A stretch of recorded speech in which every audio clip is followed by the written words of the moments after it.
அனைவருக்கும் வணக்கம். நான் படித்து ரசித்த கதையை நீங்களும் படித்து கேட்டு மகிழுங்கள். கதை பிடித்திருந்தால் அனைவருக்கும் பகிருங்கள். நாளைக்கு காலையிலே தாம்பரத்துக்கு போகணும். வேற எந்த வேலையும் வச்சுக்காதீங்க.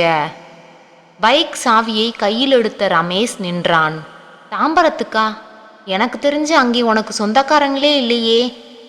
ஒருவேளை உன்னோட 8வது சித்தியோட 4வது சின்ன மாமனாரோட 7 விட்ட 6வது தம்பி புதுசா குடி வந்திருக்காரா? ஜோக்கு. சாரி, எனக்கு சிரிப்பு வரல.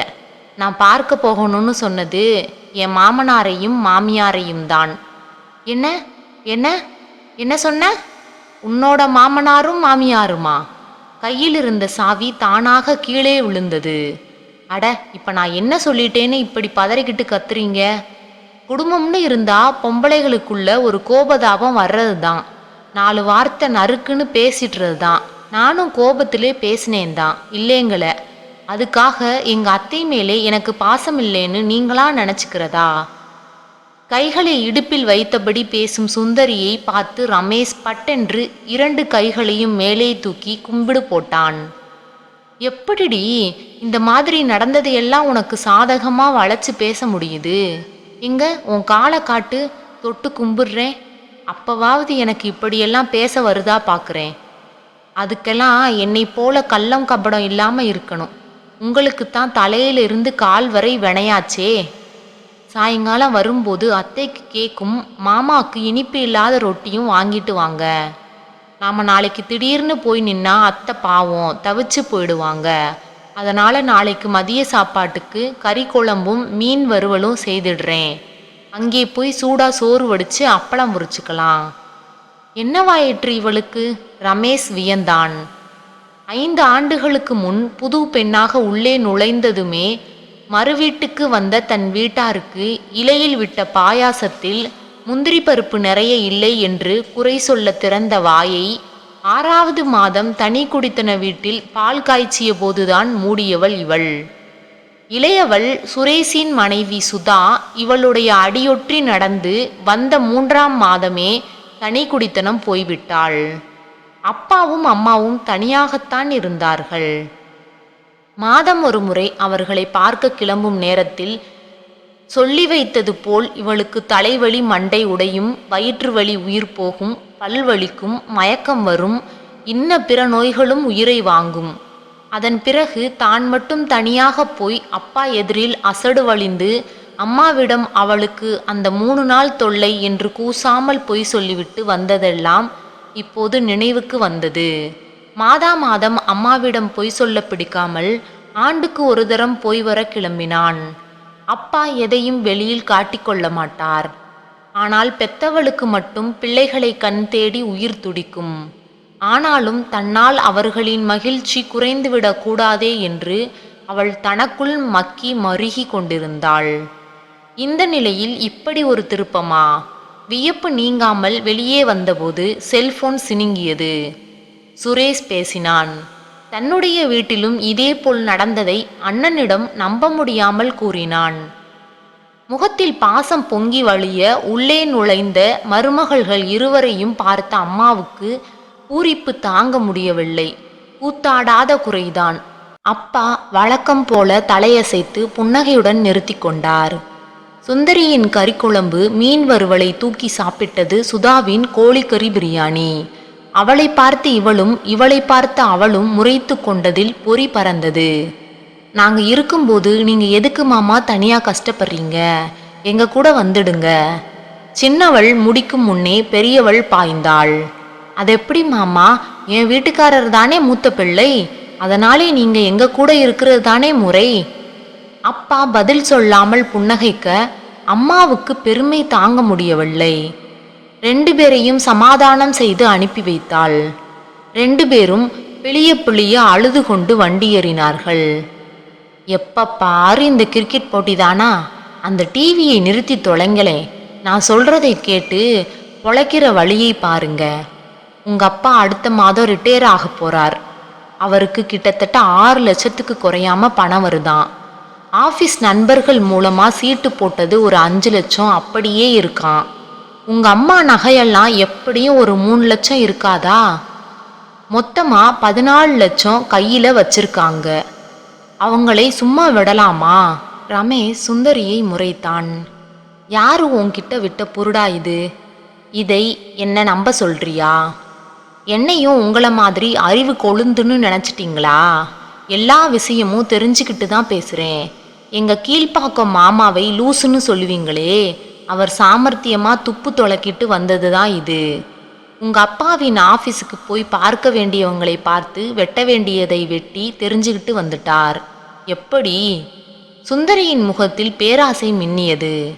இவளோடு இத்தனை ஆண்டு குடித்தனம் நடத்தியும் இன்னும் இவளை புரிந்து கொள்ள முடியவில்லையே என்று ரமேஷ் நொந்து போனான்.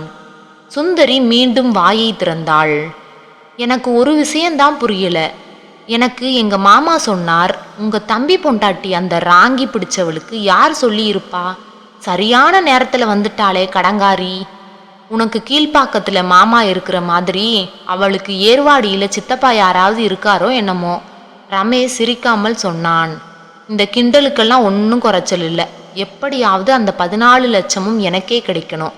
இந்த விஷயத்துல எனக்கு நீங்க ஒத்துழைக்கல, உங்களை கொன்னே போட்டுடுவேன்.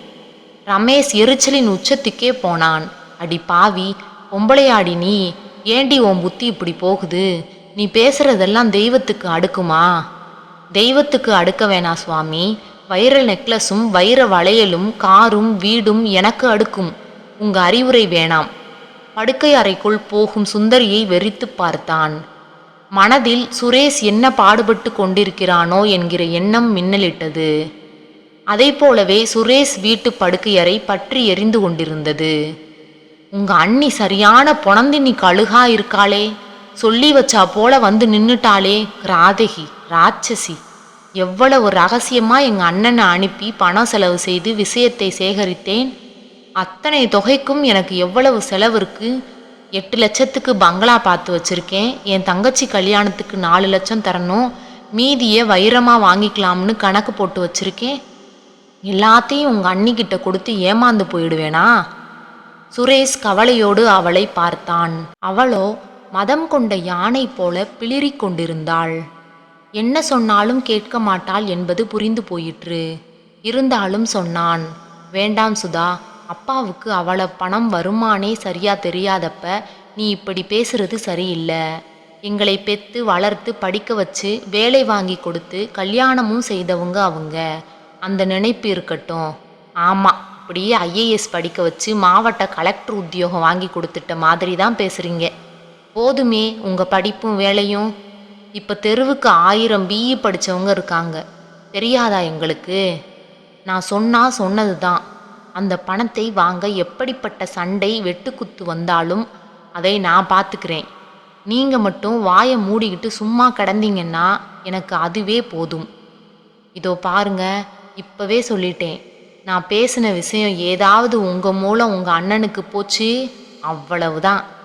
நான் காளி ரூபம் எடுத்துடுவேன். இப்போ மட்டும் என்ன வாழுது என்று கேட்க நினைத்த சுரேஷ் ஆயாசத்துடன் கண்களை மூடிக்கொண்டான். மறுவாரம் வெள்ளிக்கிழமை. இன்னைக்கு நல்ல நாள். அத்தையை வணங்கிவிட்டு மஞ்சள் குங்குமம் வாங்கிட்டு வர்றேன் என்று பெரியவள் புறப்பட்டாள். அது தெரியாமல் அத்தைக்கு பிடிக்கும் என்று ஒரு பை நிறைய மாம்பழத்தோடு சின்னவள் கிளம்பி போனாள். அண்ணனும் தம்பியும் பயந்து கொண்டிருந்தார்கள். ஆனால் எதுவும் நடக்கவில்லை. ஒரு வாரம் ஓடிப்போனது. அலுவலகத்தில் வேலை அவசரத்தில் இருந்த சுரேஷை செல்போன் தொல்லை செய்தது. இந்தாங்க உங்களைத்தான். நான் அக்கா வீட்டில் இருக்கேன், சாயங்காலம் அங்கே வந்துடுங்க. சுரேஷ் கோபத்தில் கொந்தளித்து, ஆமாம், உனக்கு இருக்கிற 4 அக்காக்காரிங்க வீட்டில் நீ எங்கே இருக்கேன்னு தெரிஞ்சுக்க வீடு வீடா என்னை ஊர்கோலம் போக சொல்றியா? என்னால் முடியாது. நான் வீட்டுக்கு போயிடுவேன். உனக்கு எப்போ வரணும்னு தோணுதோ அப்போ நீ வந்து சேரு. என்னையும் என் சொந்தக்காரங்களையும் கண்ணில் காண சகிக்காதே உங்களுக்கு. நான் நம்ம சுந்தரி அக்கா வீட்டில் தான் இருக்கேன். அங்கே வந்து சேருங்க. சுரேஷ் மயக்கம் போடாத குறைதான். தன்னைத்தானே கிள்ளி பார்த்து கொண்டான். உலகத்தையே அழித்துவிடக்கூடிய சர்வ வல்லமை படைத்த 2 பிரம்ம ராட்சசிகள் ஒன்று கூடிவிட்டார்கள். இனி துவம்சம்தான். கடவுள் மீது பாரத்தை போட்டுவிட்டு கோப்புகளை பிரித்து வேலையை பார்த்தான் சுரேஷ். அவன் நினைத்ததுதான் நடந்து கொண்டிருந்தது. ஒருத்தியை ஒருத்தி புகழ்ந்து பேசி ஏமாற்றிக் கொண்டிருந்தார்கள். எப்படிக்கா இத்தனை சாமர்த்தியம் வந்தது உனக்கு? எவ்வளவு கரெக்டா பேசுற, நடந்துக்கிற. எனக்கெல்லாம் இது மாதிரி சுட்டு போட்டாலும் வரவே வராது. சின்னவள் குழைந்தாள். இதெல்லாம் எங்க அம்மா சொல்லி கொடுத்ததுடி. இதோ பாருடி, இந்த மாதிரி சந்தர்ப்பம் இனிமேல் கிடைக்கவே கிடைக்காது. இப்ப நாம 2 பேரும் சண்டை போட்டு காரியத்தை கெடுத்துடக்கூடாது. எது வந்தாலும் சரி, சமமா பங்கு போட்டுக்குவோம். என்ன சரியா? பெரியவள் தேனொழுக பேசினாள். எனக்கு சம்மதம்க்கா. ஆனா 2 கிழத்தையும் என்னக்கா செய்யறது? நம்ம கூடவா வச்சுக்கணும்? அடி பாவி, காரியத்தையே கெடுத்துட்டேடி. பணத்தை கையில வாங்க எண்ணின மறு நிமிடமே 2யும் அனாதைகள்னு சொல்லி ஏதாவது முதியோர் இல்லத்துல சேர்த்துட வேண்டியதுதான். புரியுதா? அக்கா, என் தெய்வமே! சின்னவள் கட்டிப்பிடித்து கொண்டாள். இரவு 12 மணிக்கு கூட அவர்களின் கொஞ்சல் முடியவில்லை. ஒரு வழியாக சுதா கண்கலங்க சுந்தரியிடமிருந்து கிளம்பிய போது பால் பைகள் வந்து இறங்கத் தொடங்கிவிட்டன. அதன் பிறகு இருவரும் ஒன்றாகவே தாம்பரம் செல்ல கிளம்பினார்கள். தன்னை விட்டு மற்றவள் எதையாவது செய்து பணத்தை தட்டிவிடக்கூடாதே என்கிற பயம்தான் காரணம். அப்படி போன ஒரு நாள் திடீரென செல்போனில் 2 கணவரையும் வரச்சொல்லி கட்டளைகளும் மிரட்டல்களும் வந்தது. என்னவோ ஏதோவென்று அண்ணனும் தம்பியும் அடித்து பிடித்து கொண்டு ஓடினார்கள். வாசலிலே காத்திருந்த சுதாவும் சுந்தரியும் கத்த கிளம்பி விட்டார்கள். சுந்தரி காட்டுப்பன்றியாய் உருமினாள். உங்க அப்பா செய்திருக்கிற வேலையை பார்த்தீங்களா? வந்து என்னன்னு கேட்டு இதை தீர்த்து வையுங்க. சுதா எருமை மாடாய் கத்தினாள். அட பாவி மனுஷா, நான் சொன்ன அன்னைக்கே 2 கலத்தையும் வீட்டுக்கு கூப்பிட்டுக்கிட்டு போயிருந்தா இன்னைக்கு இப்படி ஆகியிருக்குமா? போச்சே, அவ்வளவு பணமும்! ஐயோ! பெற்றவர்களுக்கு என்னாச்சோ என்று பிள்ளைகள் பதறியபடி உள்ளே ஓடினார்கள். அப்பாவும் அம்மாவும் புன்னகையுடன் அவர்களை எதிர்கொண்டார்கள். ஓடிப்போய் 2 பேரின் கைகளையும் பிடித்து கொண்டபோது காரணமில்லாமல் அழுகை வந்தது. பின்னாலேயே வந்த சுந்தரி கத்தினாள். பெரிய பாசமலர் குடும்பம் அப்படியே உருகி வழியுது. அப்பா மென்மையாக பேசினார். எதுக்குமா இவ்வளவு கோவப்படுற? நான் என்ன தப்பு பண்ணிட்டேன்? என்ன பண்ணினேனா கேட்குறீங்க? செய்கிறதெல்லாம் செஞ்சுட்டு பேச்சு என்ன வேண்டி கிடக்கு? நீலாங்கரையில் பங்களா வாங்கியிருக்கீங்களாமே, காரை ஏங்கா விட்டுட்ட? அதையும் சேர்த்து சொல்லு. அப்பவாவது இந்த மரமண்டைகளுக்கு உரைக்குதா பார்க்கலாம். எல்லாம் நம்ம தலையெழுத்து. அம்மா விவரம் புரியாமல் அப்பாவை பார்த்தாள். அவர் இப்போதும் சிரித்தார். சாவு வாவான்னு கூப்பிட்ற நேரத்தில் 2 பேருக்கும் சல்லாபம் கேட்குது பாத்தியா? சுந்தரி சொல்லி முடிக்கும் முன் அவளை அடிக்க பாய்ந்தான் ரமேஷ். அப்பா அவனை தடுத்தார். விவரம் புரியாம பேசிட்டா விட்டுடு. முதல்ல எல்லாரும் உட்காருங்க. நான் சொல்றதை கவனமா கேளுங்க. இதோ பாருமா, நீ சொன்னதெல்லாம் நிஜம்தான். வீடும் காரும் வாங்கியிருக்கேன். யாருக்கு தெரியுமா? என் மனைவிக்கு, என் வாழ்வின் ஒரே துணைக்கு. எங்க 2 பேருக்கும் கல்யாணம் ஆனப்ப இவளுக்கு 17 வயசு. எனக்கு 4 தங்கச்சிங்க, 3 தம்பிங்க. இந்த வீட்டுக்கு மூத்த மருமகளா வந்து ஒரு சுகத்தையும் காணாதவ இவ. 20 பேர் கொண்ட கூட்டு குடும்பம் அது. தங்கச்சிகளை படிக்க வைத்து கல்யாணம் செய்யணும். உடனே பிரசவம், அது இதுன்னு செலவு. தம்பிகளை பட்டப்படிப்பு படிக்க வைத்து வேலை வாங்கி கொடுத்து கல்யாணம் பண்ணணும். வந்த ஓரகத்திகளோடு அன்பா பழக, சண்டை சச்சரவு இல்லாமல் இருக்கணும். வீட்டு வேலை அத்தனையும் தனியாக செய்யணும். எங்கள் அப்பா கூட பிறந்த அக்கா, எங்கள் அத்தை ஒருத்தி இருந்தா. வாயை திறந்தா விஷமாகவே பேசுவா. அவளை சமாளிக்கணும். மாமியார் கொடுமை, மாமனார் படுத்தல்னு 1000 தொல்லை. பண கஷ்டம் ஒரு பக்கம். அந்த கஷ்டமான நேரத்தில் என்னால் எந்த விஷயத்திலையும் என் மனைவிக்கு ஆதரவாக இருக்க முடியாத சூழ்நிலை. ராத்திரி வேலையெல்லாம் முடிஞ்சு 1 மணிக்கு வந்து களைப்பா படுக்கிறவளை எழுப்ப மனசு இல்லாமல் பல நாள் நான் தவித்திருக்கிறேன். இத்தனையும் சுலபமாக சொல்லிட்டேன். ஆனால் ஆண்டு கணக்கில் வாழ்ந்து பார்த்தாதான் அந்த துன்பம் புரியும். இத்தனையும் சமாளித்து நாங்கள் நிமிர்ந்தப்ப நீங்கள் 2 பேரும் தலைக்கு ஒசந்து நிற்கிறீங்க. திரும்பவும் எங்கள் தோள்களும் முதுகும் சுமையை தாங்கி பிடித்தன. உங்களை படிக்க வச்சு வேலை பார்த்து கொடுத்து கல்யாணமும் செய்து வச்சு நிமிர்ந்தா எங்கள் முதுகு கேள்விக்குறியாட்டம் வளைஞ்சது தான். இதுவரையிலும் எதுக்காகவும் என் மனைவி அழுத்துக்கிட்டோ எரிச்சல் பட்டோ நான் பார்த்ததே இல்லை. முதல் நாள் மணவரையில் என்னை பார்த்து அன்பா எப்படி சிரிச்சாளோ அது இதோ இந்த வினாடி வரைக்கும் மாறவே இல்லை. எனக்காக, என் குடும்பத்துக்காக தன் அழகு, வயது, இளமை, ஆசாபாசங்களை துறந்து என்னையே தஞ்சமடைஞ்சவளை நான் இந்த வயதான காலத்திலேயாவது கண்ணுல வச்சு பார்த்துக்க வேண்டாமா? மனசால பழைய துள்ளலோடு இவ இருந்தாலும் உழைச்சு உழைச்சு உடல் வெறும் சக்கை கூடாகி போச்சு. இது என்னாலதானேன்னு எனக்கு மனசுக்குள்ள உறுத்தல் தாழ முடியல. இப்ப நாங்க 2 பேரும் பின்மாலை பொழுதில் பூத்து வரும் நட்சத்திரங்கள் மாதிரி சீக்கிரமே காலை பொழுது வரும்னு தெரிஞ்சு காத்திருக்கிறவங்க. இந்த கொஞ்ச நாளாவது தன் சொந்த வீட்டில் என் மனைவி வாழட்டும்னு ஆசைப்பட்டேன். பித்த வெடிப்பு காலோட வாழ்நாள் எல்லாம் வெயிலில் நடந்தவளை காரில் அழைத்து கொண்டு போக நினைத்தேன். என்னால இளமையில் அவளுக்கு தர முடியாத அன்பை, பாசத்தை, நேசத்தை வாரித்தர முடிவு செய்தேன்.